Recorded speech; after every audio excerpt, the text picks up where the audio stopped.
नमस्कार मंडळी, मी सौ श्रेयसी कर्वे. सध्या माझ्या श्रेयसी कर्वे या यूट्यूब चॅनलवर चालू असलेल्या संत मालिकेतील हा भाग 9, संत सेना महाराज. आत्तापर्यंत या मालिकेमधून ऑडिओच्या माध्यमामधून आपण संत ज्ञानदेव, नामदेव, संत जनाबाई, मुक्ताबाई, निवृत्तीनाथ, संत चोखामेळा, नरहरी सोनार आणि संत सावतामाळी यांच्या संदर्भातील त्यांच्या अभंगरचना आणि त्या संदर्भातील काही माहिती बघितली. आता या ऑडिओमधून आपण हिंदी संत कवी सुप्रसिद्ध संत सेना महाराज यांची काही माहिती बघणार आहोत. तेव्हा आवडल्यास मला जरूर कळवा, आपल्या मित्रमंडळींना पाठवा आणि माझा श्रेयसी कर्वे हा यूट्यूब चॅनल सबस्क्राईब करा. मंडळी, इसवी सनाच्या 13व्या शतकाच्या उत्तरार्ध आणि 14व्या शतकाचा पूर्वार्ध हा ज्ञानदेव, नामदेव यांचा काळ होता. वारकरी संप्रदायाच्या इतिहासामध्ये सुवर्णाक्षरांनी लिहून ठेवावा असा हा काळ. या कालखंडाचं स्फूर्तिस्थान होतं ज्ञानदेव. या ज्ञानदेवांच्या प्रभावळीमध्ये गोरोबा कुंभार, सावतामाळी, नरहरी सोनार, परिसा भागवत, जनाबाई, चोखामेळा अशी सगळी संत मंडळी होती.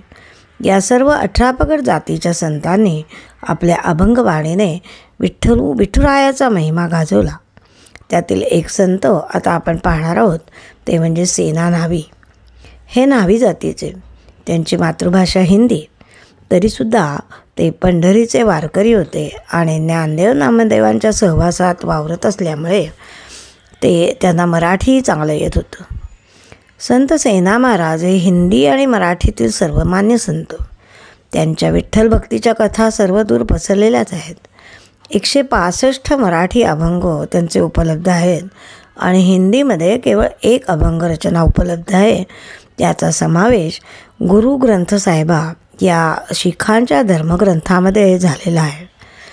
तसंच त्यांना रामानंद स्वामींच्या शिष्टमंडळातसुद्धा त्यांचा समावेश आहे.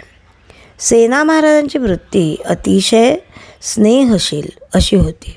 संत मंडळाला ते मायबाप कृपावंत असं मानत.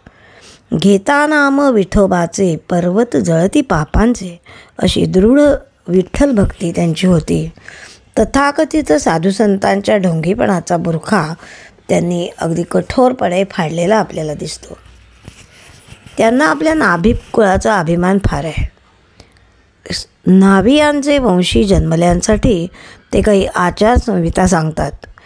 भक्तिमार्ग आणि कर्ममार्ग यांची सांगड त्यांच्या कार्यामधून झालेली आपल्याला दिसते. आपल्या व्यवसायातलीच परिभाषा वापरून काही अभंग त्यांनी लिहिलेले आहेत. त्याच्या एका अभंगामध्ये ते म्हणतात, आम्ही वारीक वारीक करू हजामत बारीक बारीक, विवेक दर्पण दाऊ वैराग्य चिमटा हालवू, उदक शांती डोई घालू डोई घोळू, अहंकाराची शेंडी पिळू, भावार्थाच्या बगला झाडू, कामक्रोध नखे काढू, चौवर्णा देऊनी हात, सेना राहिला निवांत. अशी त्यांची रचना.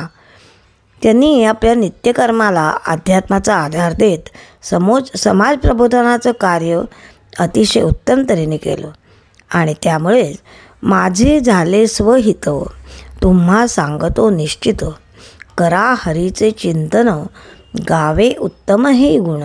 हा त्यांचा उपदेश कष्टकरी समाजाने शिरोधार्थ मानला आणि त्यांचा सांगावा भाषा आणि प्रांताच्या पलीकडे गेला. आणि म्हणूनच आजही महाराष्ट्र आणि उत्तरेतील संत परंपरा त्याचे अभ्यासक आजही सेना महाराजांचे श्रेष्ठत्व मांडत असतात. सेना महाराज बांगलगडच्या राजाच्या सेवेमध्ये होते, परंतु त्यांच्या भक्तीमुळे घडलेल्या चमत्कारांमुळे प्रभावित होऊन राजानेच त्यांचं शिष्यत्व पत्करल्याची कथा सांगतात. त्यांचे सैन असंही एक नाव होतं. याच नावाने त्यांचा संप्रदाय ओळखला जातो. त्याचे अनुयायी पंजाब, राजस्थान, मध्य प्रदेश या भागामध्ये आढळतात. या सर्व प्रदेशामधील न्हावी सेनाला अत्यंत पूज्य मानतात.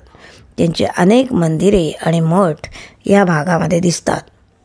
श्रावण वद्य द्वादशी ही त्यांची मृत्यूतिथी समजली जाते, परंतु कोणत्या वर्षाची याची निश्चित नोंद मात्र मिळत नाही असं जाणकार म्हणतात.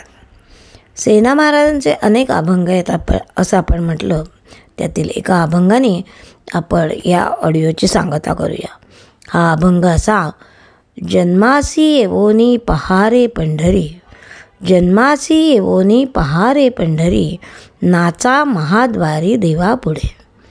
चंद्रभागे तीरी करा तुम्ही स्नान, घ्या रे दर्शन पुंडलिकाचे. सेना म्हणे माझा पुरलासे हेत, डोळे भरून पाहतो विठोबासे. असे हे सेना महाराज, त्यांना माझं शतशः नमन. जय श्रीराम.